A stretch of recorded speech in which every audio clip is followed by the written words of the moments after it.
Hello class 9 students, exercise 4.3 इसका question number 2। Give the equations of two lines passing through 2, 14। How many more such lines are there and why. अगर आपके पास ये coordinate होता है बच्चों 2 और 14 है, तो आप उससे कितनी लाइन ऐसी कितनी लाइन आप खींच सकते हो। तो इसके लिए आपको स्वयं से कुछ एग्जाम्पल्स देने होंगे। एग्जाम्पल लेते हैं। मान लीजिए हम लेते हैं 7x - y = 0। बच्चों ये क्या है, ये x है और ये y है। ठीक, x की जगह पर आप क्या रखेंगे, अब 2 रखेंगे, और y की जगह पर क्या रखेंगे 14 = 0। 14 - 14 = 0, तो 0 = 0। इट मीन्स ये एग्जाम्पल आपका एकदम करेक्ट है कि अगर x की वैल्यू हम 2 रखें और y की वैल्यू 14 रखें, तो आपका ये left hand side equal right hand side हो जाएगा। उसने हमसे पूछा how many more such line, ऐसी कितनी लाइन आप खींच सकते हो। दूसरा एग्जांपल लेते हैं। मान लीजिए हम लिखते हैं x + y = 16। तो x की वैल्यू क्या है 2 और y की वैल्यू क्या है 14 = 16। ये भी आपका आ गया 16 = 16, ये भी हो गया। LHS = RHS। एक एग्जांपल और ले लेते हैं। मान लीजिए हम लिखते हैं यहाँ पर 2x + y = 18 लिख दीजिए। तो 2 × x की वैल्यू 2 आए, y की वैल्यू 14 है = 18। 4 + 14 = 18। 18 = 18, ये भी आपका हो गया LHS = RHS। तो आप अपनी तरफ से कोई भी इक्वेशन, कोई भी एग्जाम्पल लिख सकते हैं जहां पर x की वैल्यू 2 और y की वैल्यू 14 रखने पर वो राइट हैंड साइड के इक्वल हो जाए। तो ऐसे आपको बहुत सारे एग्जाम्पल्स मिलेंगे इस तरह के। तो आप यहाँ लिख देंगे, इस तरह से आप यहाँ लिखेंगे infinite number of lines through 2, 14। तो आप 2 और 14 से इन्फिनिट मीन्स बहुत सारी अनंत लाइनें आप खींच सकते हैं। ओके बच्चों, चलते हैं क्वेश्चन नंबर 3 पर। If the points 3, 4 lies on the graph on the equation 3y = ax + 7, find the value of a। जैसे कि मैंने बताया, ये क्या होता है बच्चों, कोऑर्डिनेट होता है, और ये x होता है और ये y होता है। हमारे पास जो इक्वेशन है वो है 3y = ax + 7। अब y की वैल्यू आपके साथ क्या है 4 है, हमने यहाँ y की वैल्यू रख दी, और a आपको फाइंड करना है। x की वैल्यू 3 है + 7, ये हो गया 12 = 3a + 7। 7 का कर दीजिए आप ट्रांसपोर्ट इधर, 12 - 7 हो गया = 3a। 12 में से 7 माइनस करेंगे तो आपका आएगा 5 = 3a, और a की वैल्यू क्या आ गई 5/3। तो इस तरह से आपकी वैल्यू आई 5/3। चलते हैं बच्चों क्वेश्चन नंबर 4 पर। It is a word problem. The taxi in a city is as follow. For the first kilometre the fare is 8 rupees. It means first kilometre के लिए उसका जो किराया है वो 8 रुपए है, किसका, टैक्सी का। And for the subsequent distance it is 5 rupees per kilometer. It means पहले किलोमीटर पर तो उसने 8 रुपीज़ चार्ज किया, उसके बाद पर किलोमीटर उसने 5 रुपीज़ ली. Taking the distance covered as x kilometre, हमारा डिस्टेंस x है फिलहाल, और टोटल फेयर आपके पास y गिवन में है. राइट ए लीनियर इक्वेशन, आपको एक लीनियर इक्वेशन लिखनी है फॉर दिस इंफॉर्मेशन, और उसके बाद आपको ग्राफ ड्रॉ करना है.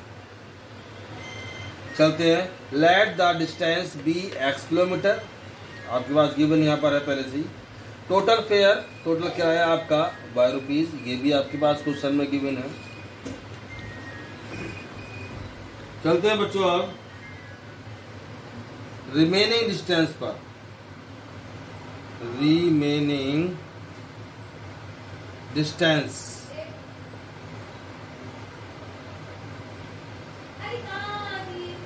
टोटल आपका डिस्टेंस x है और उसमें से 1 किलोमीटर को आपने माइनस कर दिया, क्योंकि पहले किलोमीटर के लिए आपको 8 रुपीज़ देने हैं. और उसके बाद टोटल रेट और फेयर आपके पास है. उसके बाद 5 रुपीज़ पर किलोमीटर, पर किलोमीटर.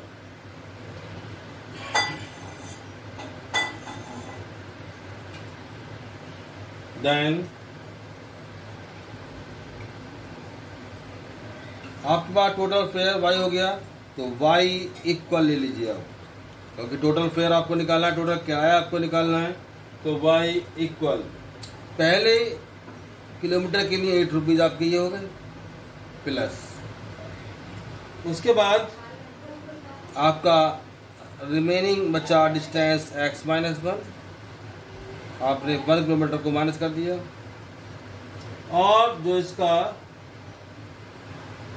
बाद में रेट है वो 5 रुपीज़ पर किलोमीटर है, तो यहाँ आपने 5 की मल्टीप्लाई कर दी. Then y equal 8 plus 5x minus के 5, ये हो गया y इक्वल 5x का 5x, और 8 में से 5 माइनस करेंगे तो बच्चों आपका आएगा 3. तो आपका हो गया y इक्वल 5x प्लस 3. एक बार और देख लेते हैं बच्चों, हार्ड क्वेश्चन है. डिस्टेंस टोटल x किलोमीटर आपके पास गिवन है, टोटल फेयर आपके पास रुपीज़ y है, रिमेनिंग आपका डिस्टेंस बचा x माइनस 1, क्योंकि टोटल डिस्टेंस में से 1 किलोमीटर हमने माइनस कर दिया, क्योंकि 1 किलोमीटर के लिए वो उसने चार्ज किए थे 8 रुपीज़, और रेट आपके इसके बाद क्या था 5 रुपीज़ पर किलोमीटर. टोटल फेयर, टोटल किराया आपका y हो गया इक्वल फर्स्ट किलोमीटर के लिए 8 रुपीज़ हो गया, ये आपका रिमेनिंग बचा, और रिमेनिंग में हमने क्या किया 5 की मल्टीप्लाई, क्योंकि उसके बाद उसने 5 रुपीज़ पर किलोमीटर के हिसाब से चार्ज किया था, और 5 के अंदर कर दिया हमने मल्टीप्लाई. इस तरह से कि इक्वेशन बनकर तैयार हो गई y इक्वल 5x प्लस 3. अब इसके बाद क्या करते हैं बच्चों, हम एक टेबल बनाते हैं. एक टेबल ग्राफ बनाने के लिए x y हो गया. अगर हम x की वैल्यू 1 रखते हैं तो देखिए, जब हम x की वैल्यू 1 रखेंगे तो आपका आएगा 5 प्लस 3 कितना आएगा 8 आएगा. तो y की वैल्यू क्या होगा 8. अगर हम x की वैल्यू 2 रखते हैं तो देखिए 5 मल्टीप्लाई 2 प्लस 3 10 प्लस 3 13 हो गया बच्चों, ये आ गया 13. चलिए एक पॉइंट और ले लेते हैं, कम से कम 3 आपको पॉइंट निकालने होते हैं. अगर हम x की वैल्यू 3 रखते हैं तो देखिए y की वैल्यू क्या आएगी 5 मल्टीप्लाई बाई 3 प्लस 3 और 5 3 जा 15 प्लस 3 कितना हो गया 18 हो गया, ये 18 हो गया। तो हमने 3 पॉइंट्स इसके निकाल दिए। अब आते हैं हम ग्राफ पर। यह आपका हो गया एक्स एक्सिस, यह आपका होगा वाई एक्सिस। पहला पॉइंट है 1 8, 1 यहाँ पर है और 8 यहाँ है। हमने एक ब्लॉक को अब की बार 2 माना है और इनके मिडिल में भी होता है एक, ये पूरा ब्लॉक हो गया, एक इसका मिडिल हो गया।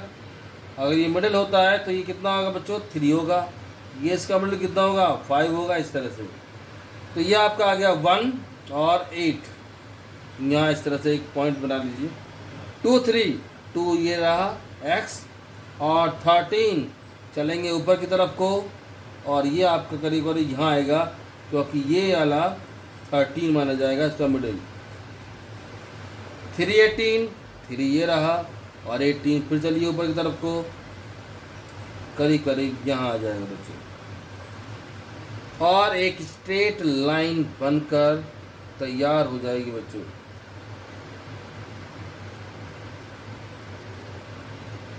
ये एक स्ट्रेट लाइन बनकर तैयार, इसको आप ड्रॉ करेंगे ग्राफ के पेज पर, पेंसिल का यूज़ करेंगे और उसके बाद इसको कटिंग करके अपनी नोटबुक में पेस्ट कर लेंगे और यहाँ लिख देंगे y = 5x + 3। That's all, have a nice day.